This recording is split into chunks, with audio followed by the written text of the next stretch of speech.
Сите учесници во утрешниот масовен протест во Струмица со себе да понесат стари метални садови, дајриња, тарабуки, тапани, труби и јусни свирчиња, повика организаторот на протестот граѓанската организација Здрава Котлина.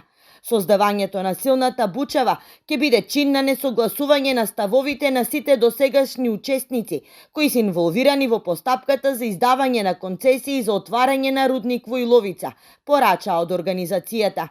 Истовремено забранија, во утрешната блокада се носат транспаренти, мајци или капи со партиски символи, но и да се скандираат партиски слогани со цел протестот да не добие политичка конотација.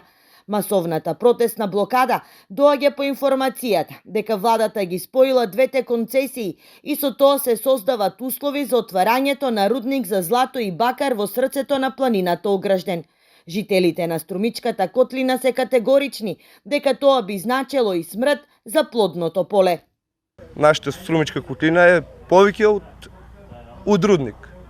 Значи ние земјоделие вадиме тука и работиме колку толку се развијаме, значи тука кој ќе влезе за рудник да отвара жив, мислам дека нема да излезе тука. Југославија живееше од тоа. Без Струмичко поле Македонија ќе стане едно делче од планетата. Значи, без храна, без ништо и така мора да настапе раселување, иселување и пустош. Своје присуство на утрешните протести најави и министерката за животна средина. Шукова посочи дека повторно ќе се разгледа одлуката за спојување на двете концесии, иако како што вели, тоа не значело зголемување на концесискиот обем, туку административно спојување. Јас ја разбирам загриженоста на граѓаните. Ако можам денеска да го изразам мојот личен став, јас сум исто така против нови рудници во државата.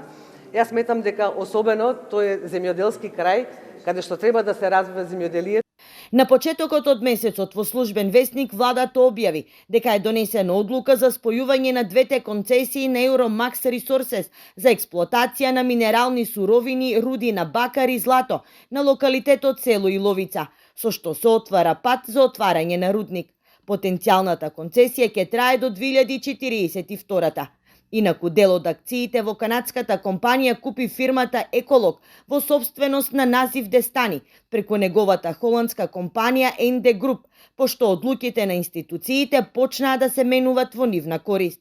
Од Здрава Котлина категорично ја отфрлаат идејата на СДСМ за референдум за прашањето дали да се отвори рудник и ова го сметаат како обид да се обесхрабри јавноста.